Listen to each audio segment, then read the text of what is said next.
everybody, me again, and as you know, it appears I have not moved since the last time we spoke. There's 8 inches of snow outside, so it's a snow day. I'm allowed to be lazy.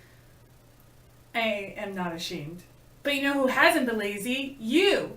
You know, I posted that video, I asked to get to 2,000, and right now I'm over 2,000. I'm at $2,120.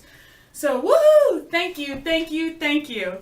And as promised, I am going to read an excerpt from my novel, Her Beautiful Monster. This novel is available to purchase from barnesandnoble.com, from my publisher's website, martinsisterspublishing.com. You can buy the online versions, you know, for your Kindle through iTunes and again through Barnes & Noble's website. So, I should give you a little bit of background before I read this excerpt. It's about a girl named Sammy. The name I lifted from my twin sister. Hey, Sam. And all she's ever wanted in her life was a boyfriend.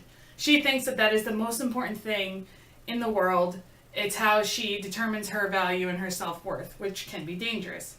So she meets this really handsome, really funny, really sweet guy named Rob.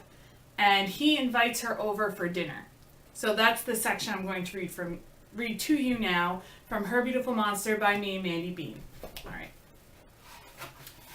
The table was beautifully set, and a lobster dinner awaited the pair. Sammy turned back to Rob, flustered and faltering. This is too much. Much too much. Rob, you didn't have to do all of this for me. Some popcorn shrimp would have been fine, really. He laughed and pulled her chair out for her. Did you say popcorn shrimp? Please. Sammy, this is our 3rd date. I've got to step it up. Nodding toward the chair, Rob clearly wanted Sammy to sit. Sammy walked over, but still felt unsure of how to further proceed. She resolved to sit, and Rob pushed her chair in and continued to the opposite side of the table, smiling at her all the while. After taking his own seat, he said, I hope you like it. I worked really hard on everything. Sammy's jaw dropped. You made this? Did you know lobsters are bitches to get into the pot? Well, they are for me anyway. He winked at her.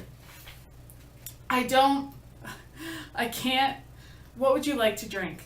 A few glasses of wine made the luxurious meal not such a big deal. Sammy felt more comfortable, and Rob's humorous anecdotes about his family and coworkers kept her more than mildly entertained. Rob was a real riot. Tears gathered in her eyes, and she had to gasp to catch her breath in between stories. He looked pleased with himself, and Sammy liked that best of all. She wanted to make Rob happy just as much Rob wanted to do the same for her. It was a healthy balance. She had never had one of those before, and she wanted to keep it for as long as possible. So how was everything? Absolutely delicious. My compliments to the chef, Sammy smiled. This chef doesn't accept compliments of the verbal variety, if you know what I'm saying.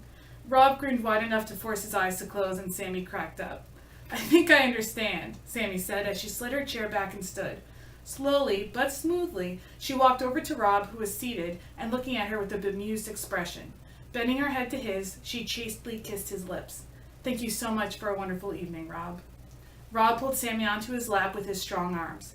Surprised, but pleasantly so, Sammy laughed until Rob's lips met hers, and no magazine she had ever read, no testimonial she had ever heard, no cinematic production she had ever paid good money to see, and no scene she had ever created prepared her for the sentimentality and the sensuality of the moment. Intimate didn't just mean smut. It meant stolen moments of happiness and precious caresses. Sammy loved each and every one of them and couldn't wait for more. And by the way Rob's hands were freely entangling themselves in her hair, Sammy believed he felt the same. A few impassioned embraces later, and Rob was walking Sammy to the door like a true gentleman. Next Thursday, dinner at my place, okay? Rob kissed her lips. I wouldn't miss it for the world. Sammy kissed his lips. What's your favorite food? Smirking, Rob kissed her lips again. This is pretty tasty. Laughing, Sammy lightly slapped his arm. That's on the menu, jackass. Surprise me. I'll love whatever it is. Do you have any food allergies? It'd be a buzzkill if you died during a romantic dinner. Throwing his head back in laughter, Rob kissed her forehead when he could catch his breath. No food allergies, I promise. Sitting across the table from you is the way to go, though. Sammy smiled, but shivered. All right, let's not talk about this anymore. It's giving me the creeps. She kissed his lips and hurried down the porch steps. I'll see you Thursday. See you Thursday. Rob waved and watched as Sammy climbed in her car and revved the engine. A sudden urge to leave her with something special overcame Rob. "Good night, Sammy," Rob yelled. Though it came muffled through the car door, its impact was as great as intended. Sammy smiled and drove off with her heart pounding. It was unfortunate it'd be the last time Sammy would ever hear his voice. Dun dun dun. If you want to find out what happens, buy the book. If you have purchased the book, please consider donating. If you have donated, please share this information. Help me get to St. Augustine and help me jumpstart this writing career. Thank you so much. Thank you. Mwah. Have a good night.